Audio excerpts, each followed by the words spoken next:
Hello, we made it. We're alive and we're back. Um, and I may not sound like it, but I am actually really excited to do today's Zoom. Even if it is just two of us on this lovely end of the summer Wednesday. Yeah, it's Wednesday, right? Yep. So today we're going to be talking about PCOS. We're going to be talking about the 5 different types. I'm going to do my best to try and I think this will probably be the most I've talked in like a week.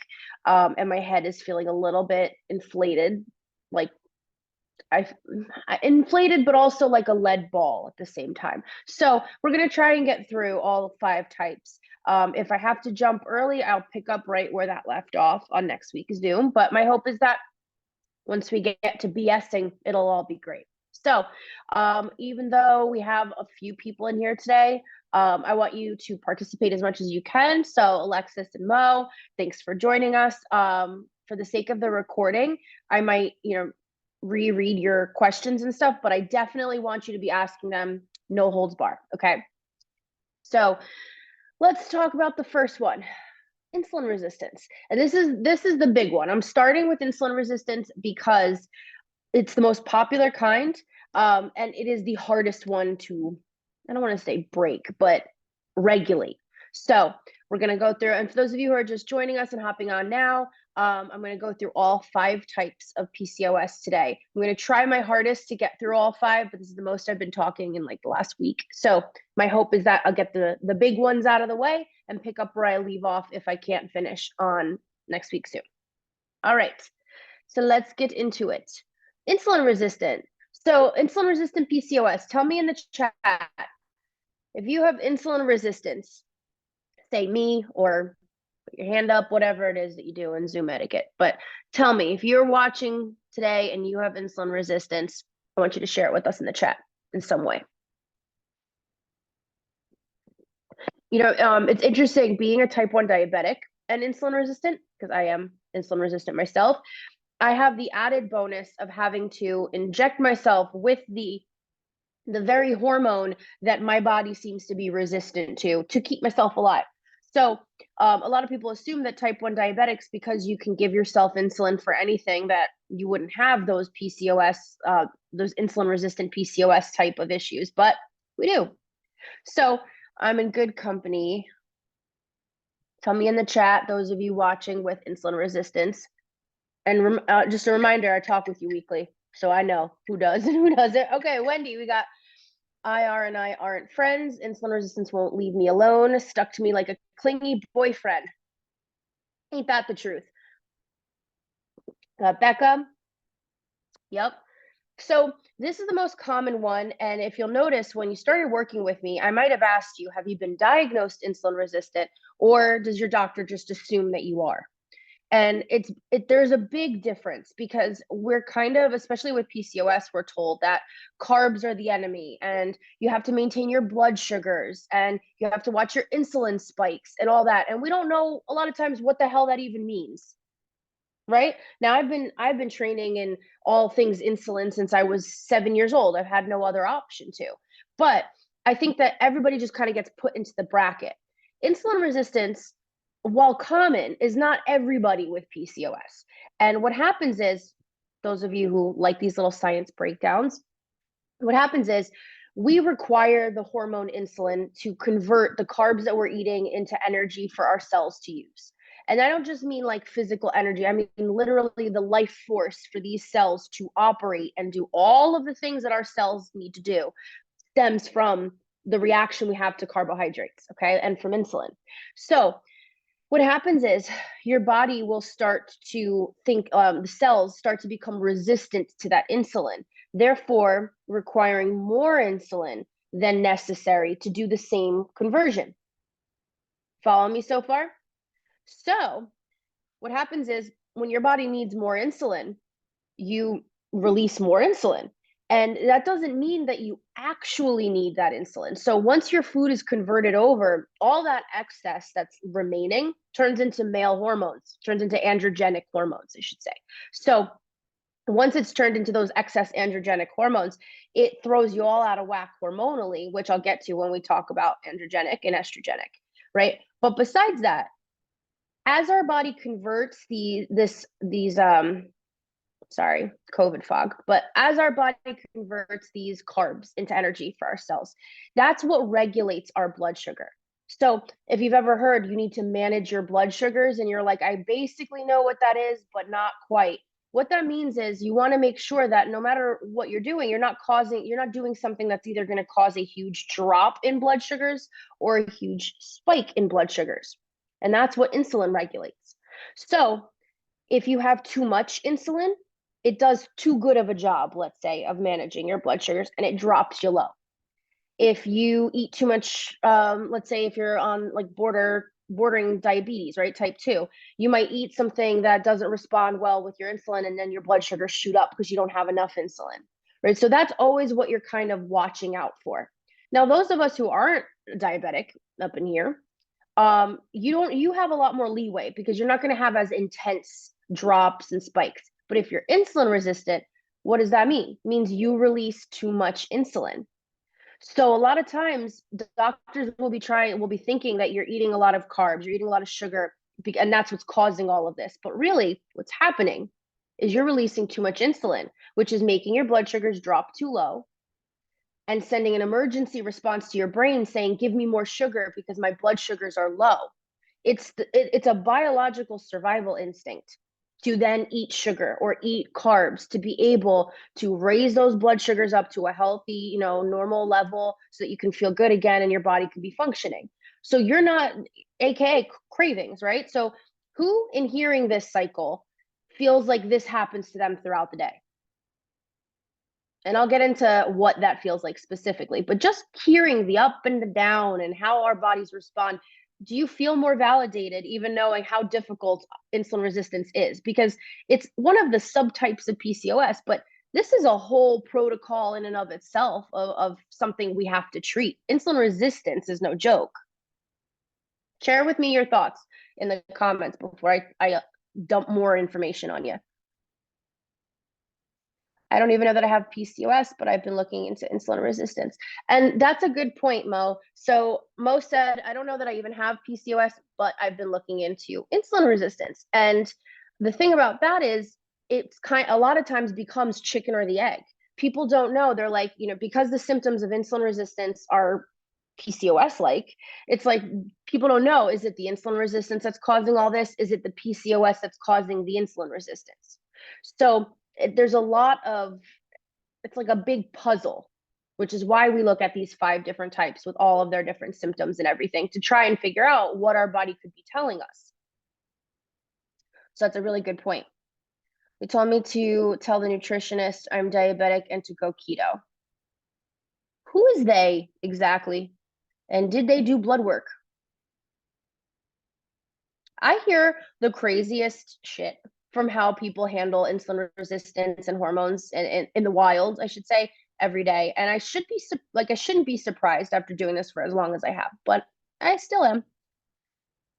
This is why I've been thinking about this, because ever since I was like 21, I've had major drops. Absolutely. I'm late to the Zoom, but I have insulin resistance and it sucks. It is an absolute pain in the ass. It really is. There's no ifs, ands, or buts.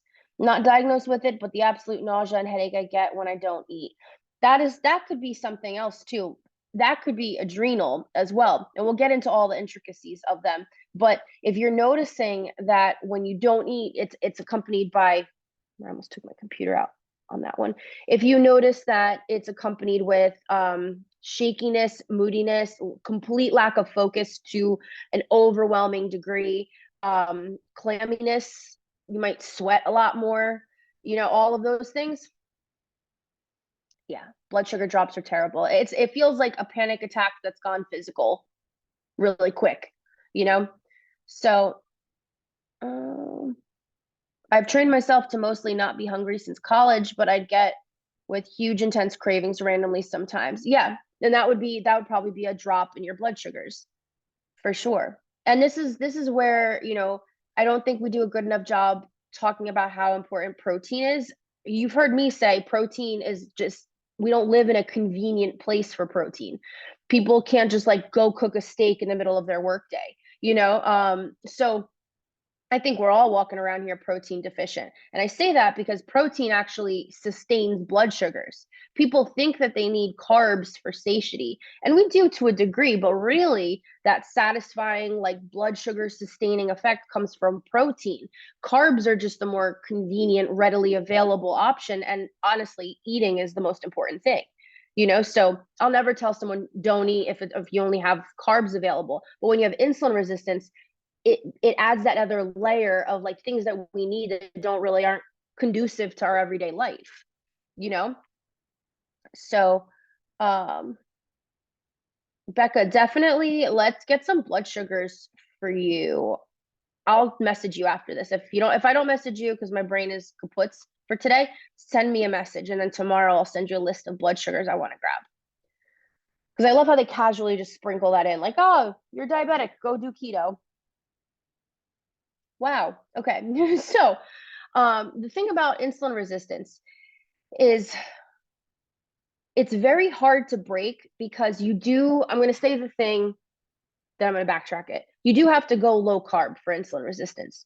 Our bodies respond more intensely to carbs. Having the excess carbs there, or I shouldn't even say excess, having a normal amount of carbs that someone without insulin resistance could process no problem, to us might be the difference between experiencing awful symptoms or not. So the hard part about that is that.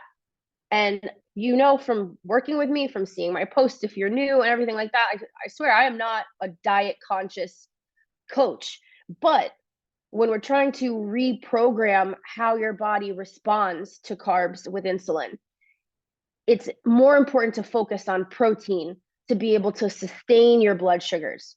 Now, the hard part with that, and why I focus so much on binge patterns, is because if you don't address the binge patterns, when you hit those low blood sugars and your body tells you, oh my God, alert, alert, go get something to eat, it's binge central. Who's been there before? You don't eat all day, you run a low blood sugar, and it's everything out of your fridge.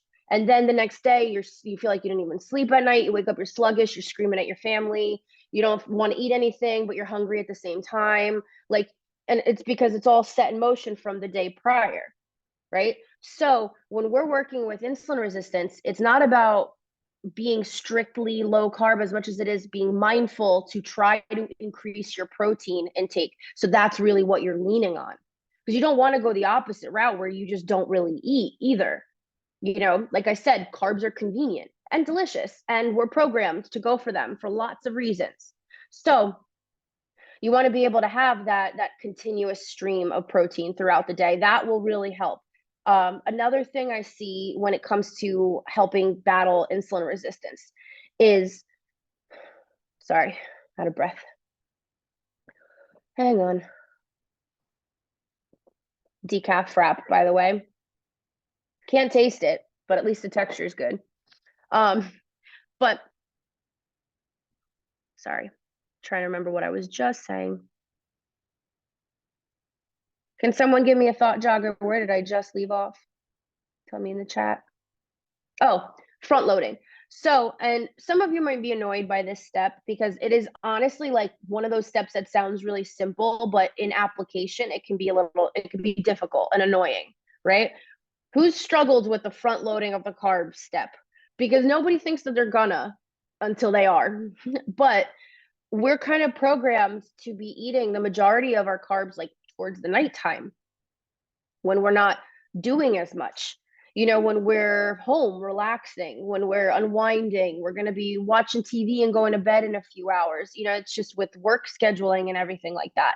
And it's just kind of our culture to be able to, we'll grab an egg or a yogurt or something in the morning. If I know plenty of people come to me who don't even eat in the morning at first, right? And then they'll have like a salad for lunch. And then they'll have like snacks, some snacks here. And then comes dinner time where it's the whole day's worth of carbs in one meal. And that's just kind of how our culture's set up. That's usually when we have the time to prepare food, or, we're grabbing something. If we don't have the time to prepare, we're grabbing something kind of just comforting, filling on the way home. Happens to have more carbs, so being able to switch and have the majority of your carbs in the morning where you're going to utilize them because you're going to be more physically active, you're going to be requiring yourself to use them, all that, you're going to end up not storing as much, and you're not going to have that issue where you have all this excess insulin floating around. Versus at night, when you're eating more carbs, you have not only the excess insulin because you're insulin resistant, but it's having that excess insulin at night, which is going to linger into your next day and cause all kinds of issues. So I think, we're used to being told, just don't eat carbs. But if you really stop and try to think about how and why that is and how your body interacts with them, and only if you're insulin resistant, then you can really stop and see and say, it's not, carbs are not the enemy. I just need to know what the hell my body's doing with these carbs to be able to budget with it and play with it. And the more protein you add to compensate for the things that you're changing out of your day to day, the better you're going to feel, because you are going to be full. You are going to be satiated. A lot of the cravings and that empty feeling around food and all that, the shittiness we feel during the day, a lot of that just comes from not eating enough during the day, not having enough protein for our body to function, and then eating all our carbs at night. Of course, you're going to feel like crap. You feel better when you start to move those things around. And it doesn't even have to mean that you have to eliminate a lot of stuff. You can just shift how you consume it. Does that help a little bit for the insulin resistance category of it all? And the good news is it doesn't last forever, So this is what I wanted to say before. When I'm working with a client and we're trying to, I hate using this term, but it's easiest, break insulin resistance. And we're trying to reframe how your body responds with insulin. At first, we're going lower carb, right? Like I said, you're trying to focus more on protein, pushing the carbs for the morning time more. So at night, it's more protein heavy, blah, blah, blah. You're going to run more lows in the beginning, low blood sugars, because your body gets used to needing to release a certain amount of insulin. And that is what we're trying to change. So initially, when we are changing those things, you're going to be feeling it more because your body's like, man, why don't you need this insulin's here? Like, where's the carbs at?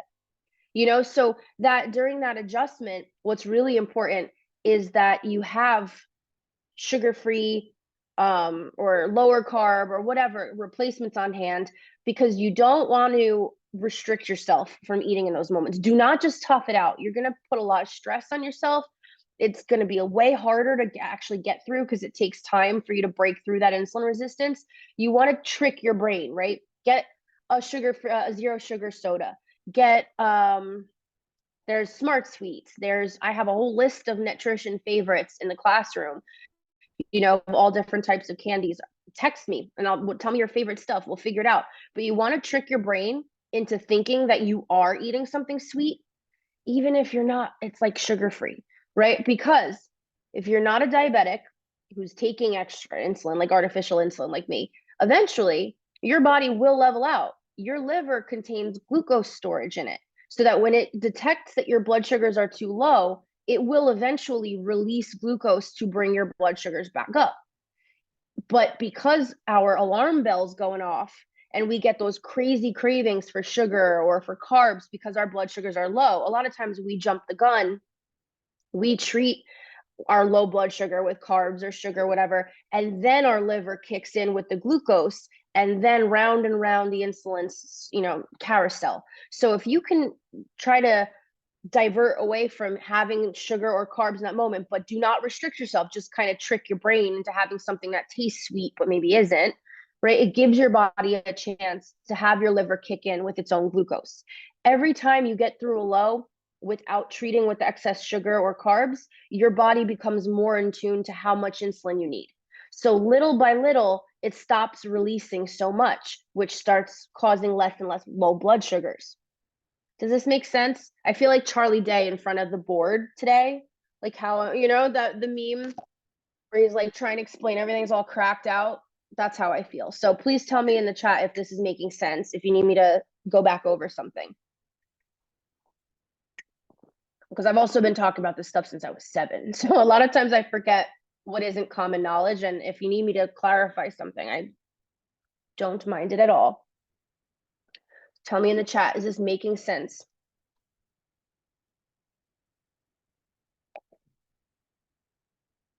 Let's see what you guys are saying. My first baby step, and it's still a struggle. The front loading the carbs, right, Lexus? Yeah. So, when it comes to front loading your carbs, I think because it's so foreign, you almost want to preemptively do that yourself. So, like, have a designated morning carb. I really like telling clients to just get a sweet potato, peel it, slice it into little discs, and air fry them. And you could just have like a couple little discs with some, like, maybe not cottage cheese for you. Even though I found dairy-free cottage cheese, I have to find the brand and send it to you, Alexis. But I thought of you today when I saw it. But you can put some hummus on there. You know, you put some. I've seen people put peanut butter and like a little bit of sugar-free maple syrup on top. You know, so I like sweet potatoes as like a little dose of carb in the morning. It's nice and complex too, so your body will take a little bit of time breaking it down. So it should keep you fuller longer too. How do you front load carbs on metformin? So I think this depends on when someone's metformin symptoms kick in the worst. And I think that sometimes it's like, is it related to something you're eating? Is it just because metformin gives you the shits? Is it time related? There's so many different factors that can go into how someone responds with a GI symptom, that I think that would be more individual. So if you can, Samantha, if you can text me kind of like when you notice you're the most quote unquote active in the gastro department each day, we can try and work around that individually for your tummy schedule. Would eat. Yes. No, I know, especially this time of year. Everyone knows I'm a big summer person, but there is something about toasting up a sweet potato with some like maple something or other in the fall. I'll deal with it. It makes it tolerable. So please hold, I have to cough. Nobody wanted to be present for that. So yeah, no, toasted sweet potato with almond butter sounds delicious. And then the other thing with that is like, I want my clients to eat a lot. I know that sounds weird, but there are so many, and I think people in the retreat really saw this because like each meal, we cooked a lot. It wasn't a lot of time consuming stuff that we cooked, but there was a lot of just variety of pickings of things that are fiber rich, like dense. We eat so much less than I think we realize we can, so that we feel like, so many of my clients think that they binge out or they eat so much every day. And I look at their foods and I'm just like, society's done a number here, so I think just because something doesn't contain a lot of carbs, like, you can get away with eating a lot of food when you're not looking at like food for it being carbs or this or that or the other thing. Like, I baked up a whole cabbage right at the retreat, and that doesn't sound that alluring. I think, what, Becca, you were there, right? Mo didn't get to try it, but I'm trying to think. Becca, what did you think of the cabbage? Because cabbage sounds vastly unappealing. It's having a renaissance, which I'm very happy for. I've been a longtime fan because it also balances out adrenals, right? And all it is I chopped up like a whole head of cabbage, like just oil, soy sauce, sesame oil, salt, pepper, stick it in the oven. A little bit lemon juice on each one. Stick it in the oven until it's all browned up and all real soft and good. Mix it up in the pan, toast it again, just to get it nice and crispy. Eat the whole tray if you want, and that's a lot of friggin' food, right? So, and that's just sticking a head of cabbage in the oven. I think we get pigeonholed into thinking about like we don't even know what the hell to feed ourselves anymore. But if you really just stopped and said, like, how do I work with this ingredient? How do I eat a lot of food because I'm really hungry today? Like, come to me with those questions, because your girl nowadays loves to eat.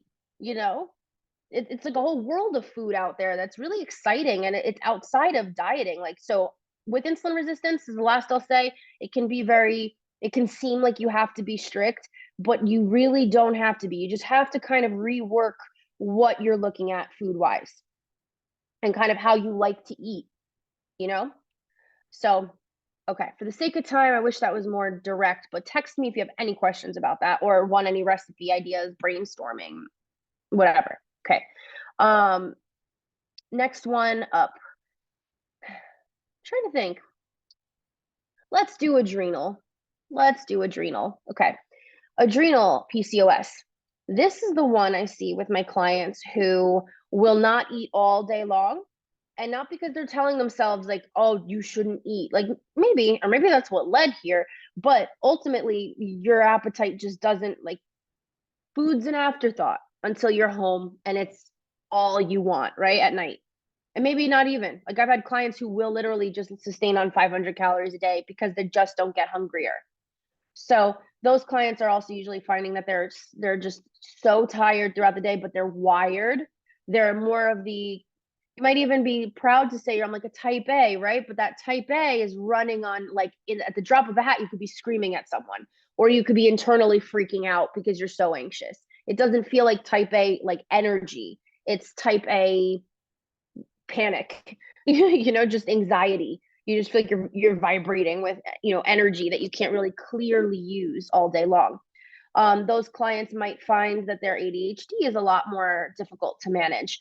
To kind of go hand in hand, believe it or not. Surprise. Might find you're exhausted all day, besides that anxious, wired feeling. And then at night, when you're trying to fall asleep, you just can't slip into sleep. Like, it just takes you forever to feel comfy, to drift into sleep, which seems really ironic if you're exhausted all day, right? Those clients might tend to have more inflammation in their lower limbs. They might tend to have fuller faces, carry their weight in their upper bodies, have issues with their hair and their skin, have extreme meltdowns, or like either fight or flight in a massive way, meaning you just hit a wall where you can't even talk to people, you need to be secluded, or you just go off the deep end and screaming at everybody and you can't stand anything. Anybody ever experience anything like this? I literally was, I like it when the chat goes ding, ding, ding. I literally was the person who would legitimately forget to eat all day and only drink coffee, super type A, running on fumes, not screaming at people, but breaking down, weepy, and crying to myself. Yeah, just like out of overstimulation, right? Freeze or fawn. Yep.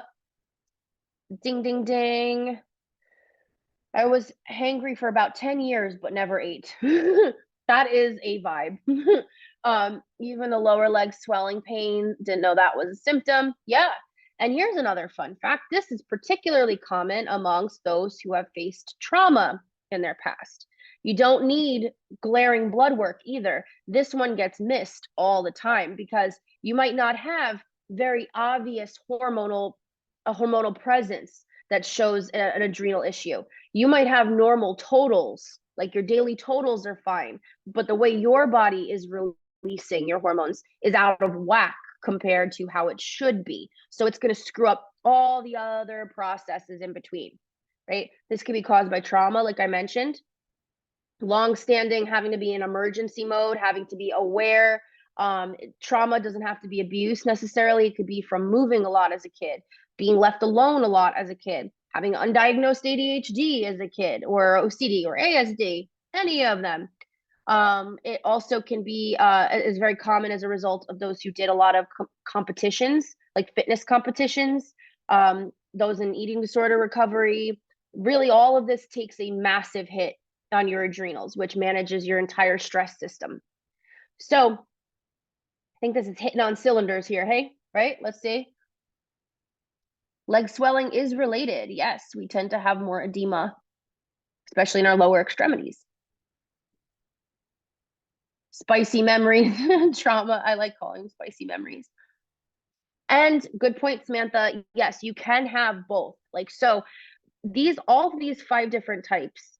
Yeah, we're definitely going to have to do this as a 2-parter, which makes me excited. Sorry to be long-winded, but I've missed talking to you guys. Okay. So, but a lot of these, you can have multiple types. You can even jump types throughout your life. So you could have, like, I started out very, very, very androgenic when I was younger. A nice little life of trauma and eating disorders and neurodivergency will have changed that into adrenal. And I've always been insulin resistant because I have PCOS and I'm on synthetic insulin. So for me, I've swapped out my androgenic for my adrenal, but I also have insulin resistant. That's why it's so important to understand these.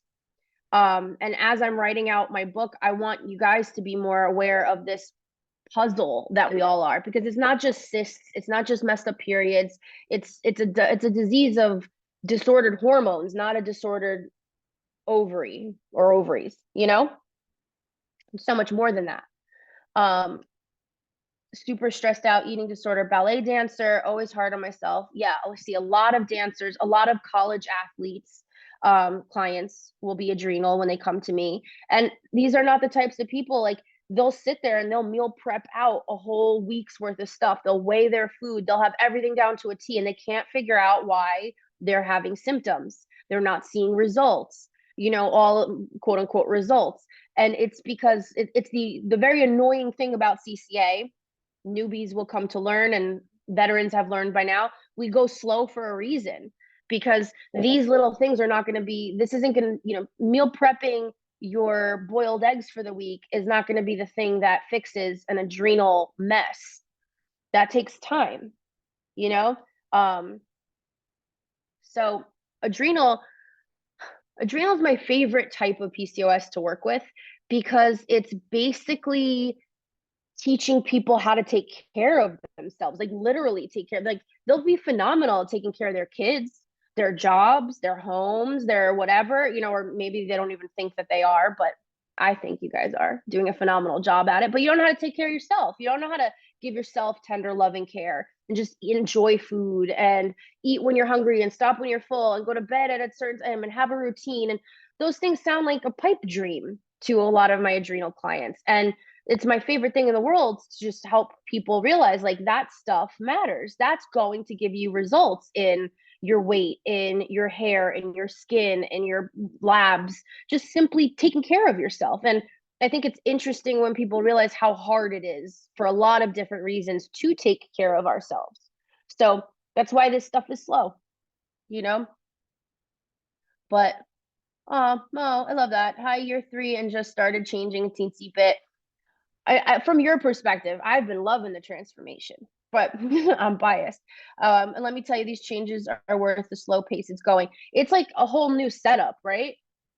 Because let me tell you, like, weight or not, like, when you see your body literally set up differently, like the way it responds to things, when you feel like you've known this jalopy body of yours this whole time, and then you start to have like hope and seeing how it reacts in a different way, that's exciting.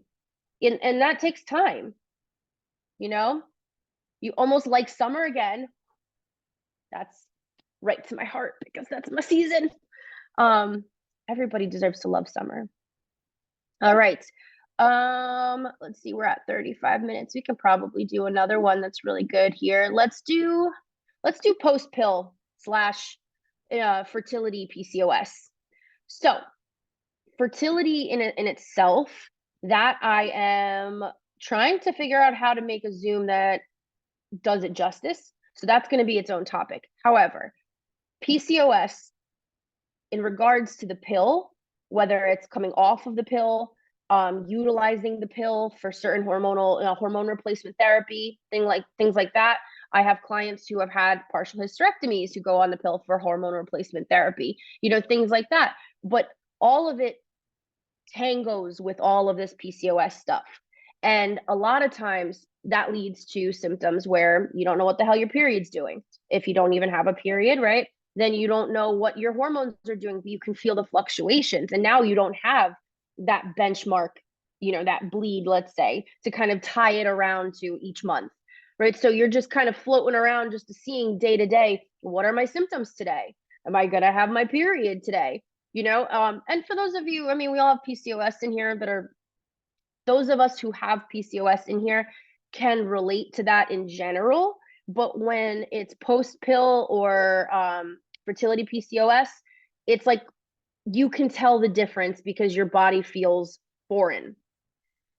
It's not a surprise that it's messed up, right? Like, who can relate to this? Has anyone in here come off of the pill and then watch their body be like, what? Because it's definitely been eye-opening for me. coming off the pill. I don't even remember what I said. I think it was like almost 18 years of being on the pill. And now seeing my body, especially after miscarriage a couple months ago, I finally got my period back like the day that I tested positive for COVID, because why wouldn't that happen? But everything that happens to your body as it pertains to the additional hormones that are introduced to your body, whether it be from the pill, lack of the pill, or loss, miscarriage, all of those cause a surge in all the different hormones that make up what should be happening normally. It's almost like we're overloaded with those hormones.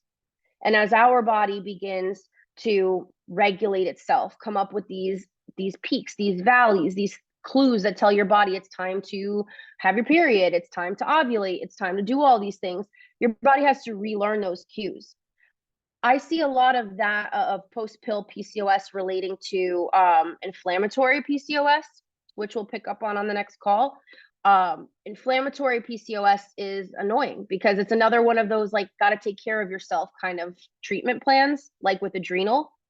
But there are lots of reasons why that's not easy to do, right? So without going off on a tangent into inflammatory, let me see what you guys are saying about.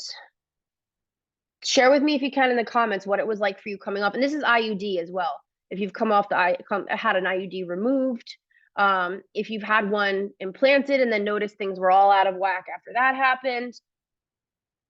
Tell me in the chat if you've noticed how your PCOS has fluctuated with the addition of hormones, whether it's the pill or whatever. I came off birth control about 10 years ago, and it was a wild time. Yeah. And I mean, listen, some people don't even notice anything different. Like some people come off the pill and they feel fine. There's whatever. I'm not gonna lie, I didn't feel any different. I think my skin got a little weird for a minute. I'm trying to think. I honestly, I know this is going to be annoying, but I tried to affirm the best I could that I transitioned pretty decently. I transitioned mildly off the pill. My body picked up the cue. I did get pregnant the first month, so I think, but I'll have had clients who it's like they get hit like getting hit with a truck as soon as they stop. Me in the past, I remember if I went a week missing my pill, oh my God, the symptoms I would get an extra period. I would feel, it was terrible. So I think it's so individual with how our bodies interact with these pills. And a lot of times, each of these different birth controls is a whole different complex of hormones. It's almost like playing, is it roulette? Roulette's game. It's almost like roulette. Like you don't quite know what's going to land on. Is this a good fit for my hormonal complex? Is this too much? Is this not enough? And that's why they tell you might have to try a bunch of different birth controls to quote unquote find the one that works for you. It's because how it's interacting with your specific balance of hormones might be a great match, might be a horrible match, So it's been crazy. I remember being in the car, absolutely drained, feeling the hormones leaving my body. Yeah, it's wild. I remember in the past when I had tried to come off of the pill, it felt like I didn't even feel like it felt like the depression of PMDD, like what's the word I'm looking for? Is it the dysphoria of PMDD, where it's just like I didn't even feel a dissociation of PMDD. I felt so dissociated. I was like, I don't even feel like a real person. I feel like I'm in a movie. And I remember it being because I was off my pill for like a week past the pack at the end. It was crazy. It was a good amount of time there. I had no business being on birth control. I don't know how the hell it worked. I'd take it some days. I'd take it a couple hours later the next day. And it's crazy to think of what we were playing with. And this is dark, but the one good thing about my mom getting breast cancer was that I was only on strong hormonal birth control for a little bit, and then they gave me the lowest dose hormones possible. Now I got pregnant on the pill. Oh, so that no firewall was breached. But however, because of the lower dose, I think there was basically no transition.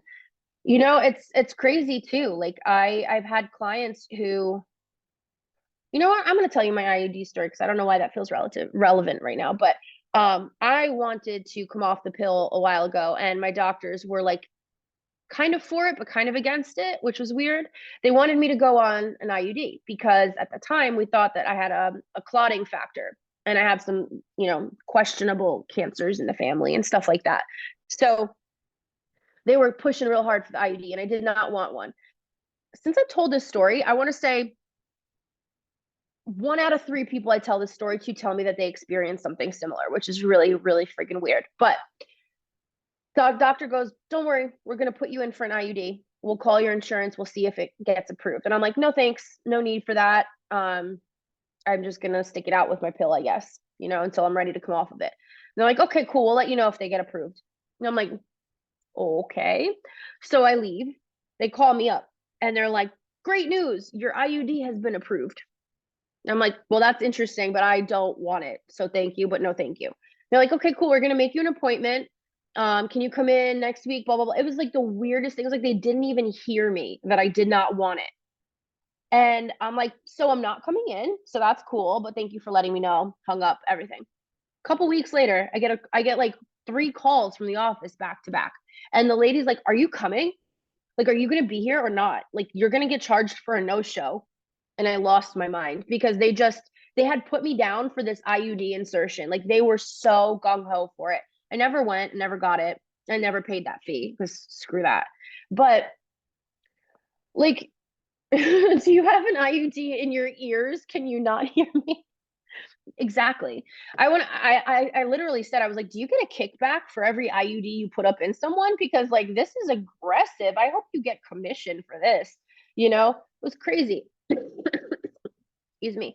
So I think that when it comes to hormone replacement therapy, birth control, whatever it is all our own prerogative. It's up to you to look into what you feel like is best for you. I was on it for years. It did its job when I was trying to literally prevent a pregnancy. That's pretty much what I used it for after a while, So no stigma, but just know it can. No one in here is in here because the pill did all of this to us, like we've pretty much been battling our bodies for a bit, but keep an eye out on the transition on and off of that because that could definitely exacerbate stuff. So, all right. I hope that this cracked out rendition of a few of the different types of PCOS was helpful. I would love to know what you guys found to be the biggest takeaways or just the most helpful from this. If you can do me a huge favor and just put it in the general chat once we log off of here, just whatever stood out to you. And then we'll pick back up on next Wednesday with we'll cover inflammatory as well as androgenic and estrogenic. All right, so it's good to be back. I missed you guys. I'm still digging through all my texts and everything, so thank you for your patience still. But if you have any questions at all, please feel free to shoot me a text and enjoy the rest of your night and your week. Okay, bye.